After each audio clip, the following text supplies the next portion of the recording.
Hello. Happy Thursday. Yes. Because we forgot to record the video on Tuesday. We just got really busy. We did, and Lori's not here. Yeah. So you are stuck with Paul and I today.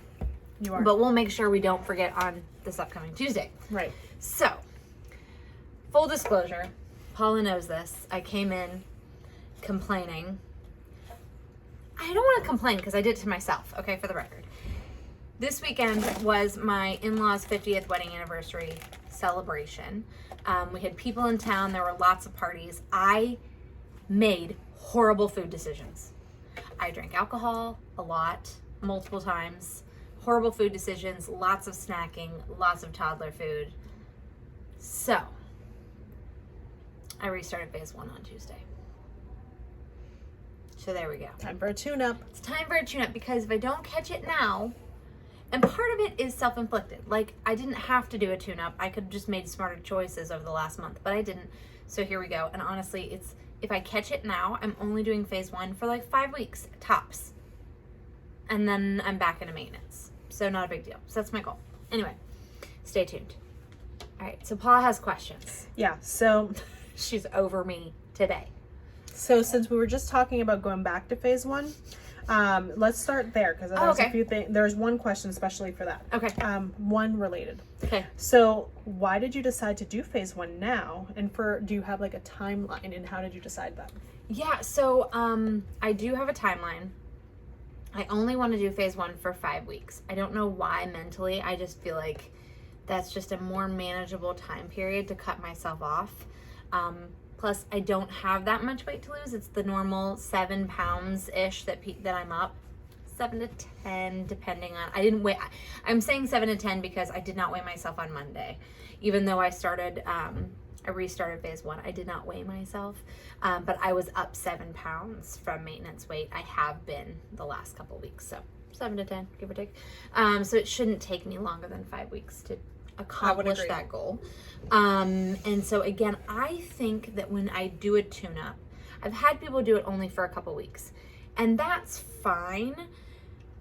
But I feel like sometimes, and especially in my case, do you ever get where you restart phase 1, like, or you get so far into maintenance where you like forget the good habits? Oh yeah. I feel like only 2 weeks, only a 2-week tune-up isn't enough time. I feel like you need a solid 21 to 28 days to reestablish those smart food behaviors. Well, they do say to change a behavior, it takes 21 days. Well, there you go. So that's probably where that's coming from. Yeah, so I just feel like 2 weeks is just not enough time for me to get my act in gear. So I think I need the solid 3 to 4 weeks, but I'm giving myself 5 because I have allotted that much time in terms of events. We really don't have, we have a bunch of events coming up later this summer, but right now we don't really have anything that's so noteworthy that I would, I mean, other than I've got my son's birthday party, but it's not that big of a deal for me from that food perspective. We're having toddler favorites, so Yeah. chicken fingers. So it's a good time for you. So it's a good time for me. Yeah. Well, that kind of relates to my other questions. Okay. So your advice, what would you Yes. do if you did have a lot of events and a lot of travel going on this summer, but you are up that like 10 pounds that you really do want to lose, but there's just so much going on? What would be your advice? I guess it would depend on the event. So I'm gonna give it like an asterisk with advice because there's never a right time to do anything. However, we all have a value system on how we view certain events. So sometimes, like for me, I don't really care about sitting at the pool and not having a beer. That's not a big deal to me. So if you have a lot of events and those events are high priority on your list and there's a food or drink choice, then I would delay it.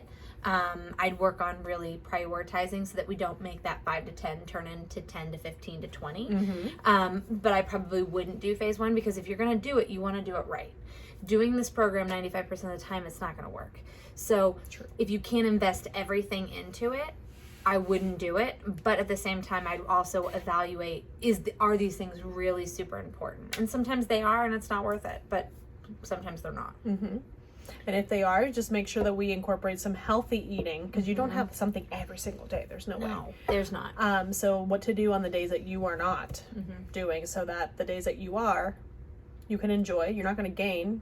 Our goal is not to gain or not to lose. Right. at that point. That way it's just to enjoy what you're eating and not have the scale move it. And when you have the time and that time slows down and the value system for these certain upcoming events goes down, then do it. Yeah. And get rid of the 10 that you were up, not the 20 like she said. Exactly. And there were, like, this past weekend where I did poorly, my portions were out of control. I drank alcohol and ate desserts that I didn't need to do. So I took it over and above. If that was a really important event to me, I could have easily had a glass of wine or a bite of cake or those kinds of things and stayed the same on the scale. That's just not the decision that I made. That's not the choices that I made, and so that's not the result that I got.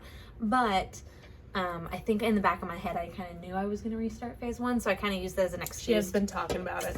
Yeah, so I kind of used that as an excuse, as like, oh, it's my last hurrah. Go big or go home. And I ain't going home. That's it. Bingo. So there you go. She was there. I was all committed.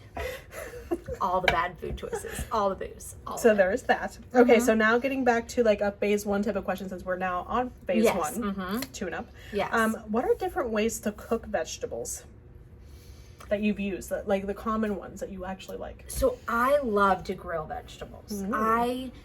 That's actually the hardest part of the winter for me, because we always grill vegetables. I feel like every vegetable tastes better on the grill. So that is my hands down number 1 favorite. And I honestly half the time don't even like to use olive oil or anything. I just like a little bit of seasoning, and I think water cooks it just perfectly. My second way is, I have said this a million times, probably in another video, but I like to roast vegetables, and my husband and I used to do this a lot, and we've kind of gotten out of the habit, but sometimes we, especially now that I'm growing a bunch of vegetables, I'm here hoping we have the excuse to do it again. I roast like cookie sheet panfuls of vegetables. So sometimes I petite dice all the vegetables that I want, and I do like a medley of them. I roast them all for like an hour, and then I portion them out into plastic containers and then keep them in the fridge, so that, because sometimes frozen vegetables get yucky. I don't like schmooshy stuff.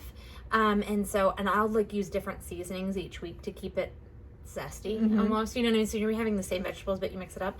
But so I essentially meal prep my vegetables, because then if it's there, I can throw it in an omelet. I can throw them on top of a salad. I can just have them with a piece of meat or fish with dinner. It's just very easy and go-to. And then I find that I'm not making as much excuses, and it tastes better than frozen veggies. There you go. And don't forget the air fryer. The air fryer makes them really, really good. I like the air fryer. That's probably one of my favorites as well. Yes, I actually don't. My air fryer gives off a burn smell, so I need a new air fryer. See, I bought a new, so my old one was great, but I gave that one to my mom, and then I bought a new one, and it did that. Okay. And when we returned it, I got another one. It does not do that. Oh, okay. A different brand though. Okay. Okay. So I'll get myself a new air fryer at some point. We'll do that. Oh, and then I just learned this, and I heard you using this language, so I didn't know if you knew. You know how you were telling them how you roast your vegetables and you put it on a what? On a cookie sheet. On a cookie sheet, right? Yes. Did you know that it's actually supposed to be cooking sheet? I was today years old. I learned that on an Instagram meme. I was like, oh my gosh, that makes total sense. Yeah, it's supposed to be a cooking sheet. I don't know if that's true or not, but that's what Instagram told me. I always thought it was a cookie sheet. Me too. I always called it a cookie sheet. And used to cook it. It's supposed to be a cooking sheet. Well, that's more appropriate for phase 1. Now we don't have to say the word cookie. Yeah. Which are my kids' favorite words. When I saw it, I was like, wow, I did not know that. Yeah, no clue. Yeah. Makes total sense, right? Makes a cooking sense. Sheet. Yeah. Yeah. That's how you use it for cooking all things. Yeah. Not just a cookie sheet. But I used to just call it a cookie sheet. Me too. I was just like, wow. How did I get that? It morphed so much. Yeah. All right. Well, there you go. There you go. Cooking sheets and vegetables, y'all. Yeah. Who knew? Who knew? Fun fact. All right. Bye. Bye.